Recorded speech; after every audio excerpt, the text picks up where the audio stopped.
Guys, welcome to my channel. If you're new, my name is Din and I'm going to show you how to prepare your ingredients, mix the spices and then cook the dish.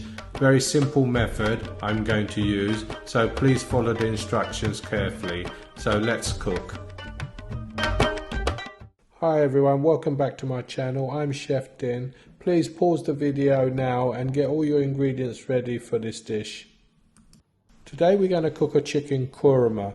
It's a classic in the Indian restaurant trade. When I first started in the 70s, there was only a handful of curries and one of the most popular ones was the korma. So I'm going to show you how to cook a delicious korma very easily within an hour. So as you can see, I was peeling the ginger and the garlic. I'm making a little bit extra which I'm going to freeze. So this is a good method of making garlic and ginger paste and then basically freezing it and then taking a cube out each time you need for your curries. It saves a lot of time, and as you can see, I've probably got about half, and that way we get a nice blend of garlic and ginger paste.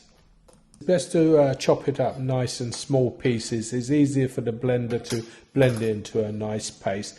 And the key of making garlic and ginger paste, what a lot of people they don't know, is to add oil, which I'm doing here. I'm adding roughly about a quarter a cup of oil. To that also I'm going to add a quarter a cup of water. Now by adding the oil, the garlic and ginger paste will stay the same colour, where normally if you didn't add the oil it would go green.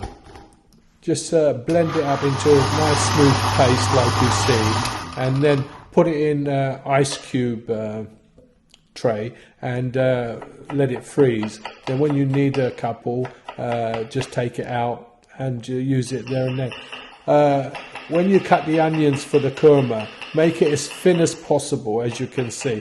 Now this process only takes me seconds, but for you it will take you a little bit longer because you're not going to be as quick as I am. So once you've got your onions all nicely chopped up, then we can start on our cooking process.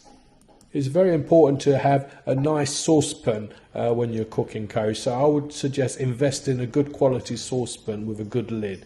In this we're going to put the oil and let the oil heat up a little bit, and here we're going to put our black cardamoms, and we're going to put our green cardamoms as well. The black cardamom's a little bit milder and I like the flavour, so I add those, and also I'm going to add cinnamon stick. So let that kind of infuse in the oil for just a few minutes before we add our onions.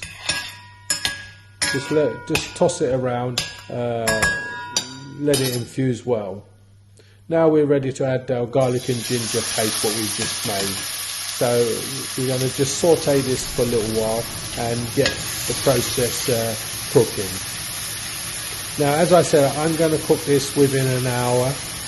So it's ready for us to enjoy. So this one we're going to add the onions now, and we're cooking at a high heat, so to get the cooking process really going.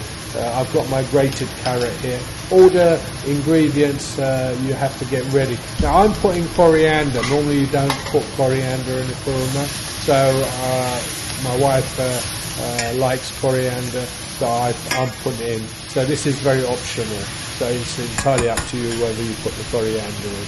Now we're doing it on high heat, so remember to keep stirring, because this is the time where it can easily burn.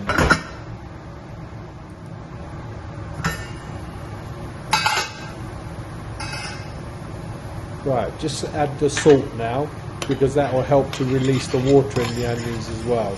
So just keep stirring every few minutes, and then put the lid back on. But we want to cook this down for about 15 minutes to really break the onions down as quick as we can. Now we're going to add our tomatoes and just basically put the lid on and let it steam. Now, as you can see, the tomatoes are getting soft as well. So what we want to do, just let that carry on for a little bit longer. And like I always do, I'm going to take the skins off the tomatoes. This process is really good for removing skins. As you can see, they just easily come off, and then with a spoon just break it down, the tomatoes, and let it incorporate into the onions and the sauce. As you can see, the onions are really breaking down well now. They're halfway there as I want them, so we're going to just carry on just stirring it and letting the onions break down and melt basically. If I keep stirring, what we're doing, we're just basically breaking the onions down as much as we can, so it helps the process to get a nice smooth sauce as well at the end of this. So just keep stirring, breaking it down and putting the lid back on.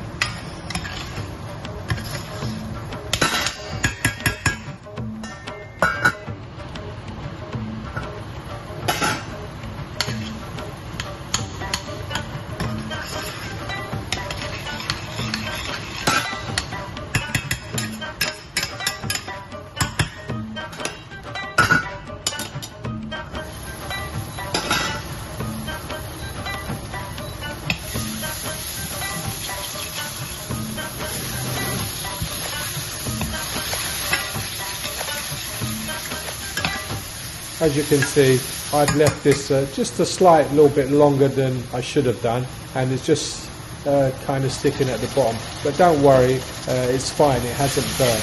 So I'm going to put some water in, so put about a cup of water in at this stage, and just keep on stirring and let the onions all break down and incorporate into a sauce. I'm going to put the spices in now. That's the turmeric going in. This is coriander we're going to put in. We're only going to use 3 different spices here, and that's cumin. We're not going to use any other spices. So just give that a good stir. We're going to fry the spices off into the onions as well, which is key. So because the onions are still whole, we're going to put a potato masher to this and kind of just quickly mash the onions down as best as we can before we add our chicken. This is very important so that we get a nice smooth sauce. We've spent a couple of minutes just smashing it down. I want you to take out all the bay leaves, cinnamon and cardamom pods.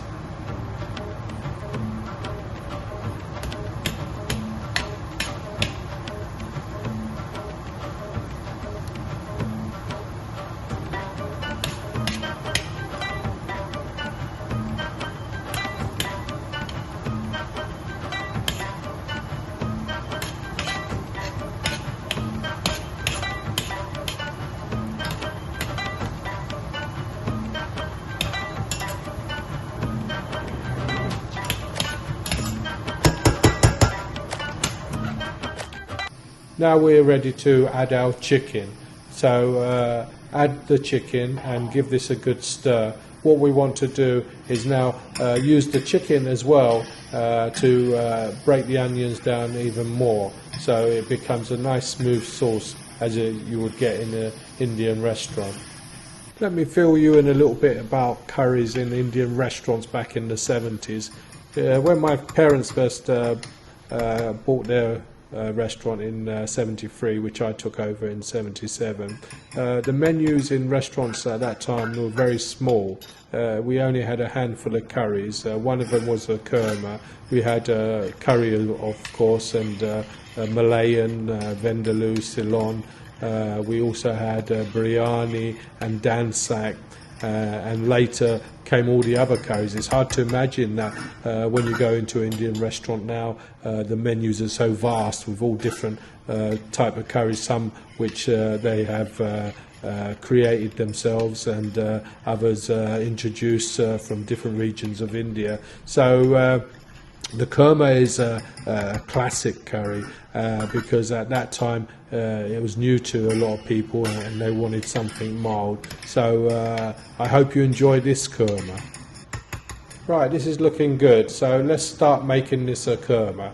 First we're going to add the almond powder, and then we're going to add coconut powder and also sugar. This is going to make it sweet. As we all know, kurma is nice and sweet and mild. So after we've incorporated all this, we're going to change the consistency of this curry and turn it into the kurma we know. Now, a lot of places use cream, but I'm using carnation milk. To this I'm going to add 400 grams of carnation milk. Now, you can at this stage also add about a cup of water, otherwise the kurma can be quite thick. So if you don't like it too thick, then add at least 1 cup of water. This is looking good. Now what we're going to do is cook this, bring it to a boil, cook it on a low simmer for about 15 minutes, and that's your kurma. That's how easy it is to make a kurma. I hope you enjoy this dish. It's really nice. I'm going to add some cashew nuts with it as well. You can add almonds as well, whole almonds if you like, so it's entirely up to you. So let me know in the comments what you think of this dish. It's my one pot chicken kurma. No base gravy needed. It's all done in one pot. Much easier, much simpler and much quicker. So I bid you goodbye. Bye for now and enjoy the kurma.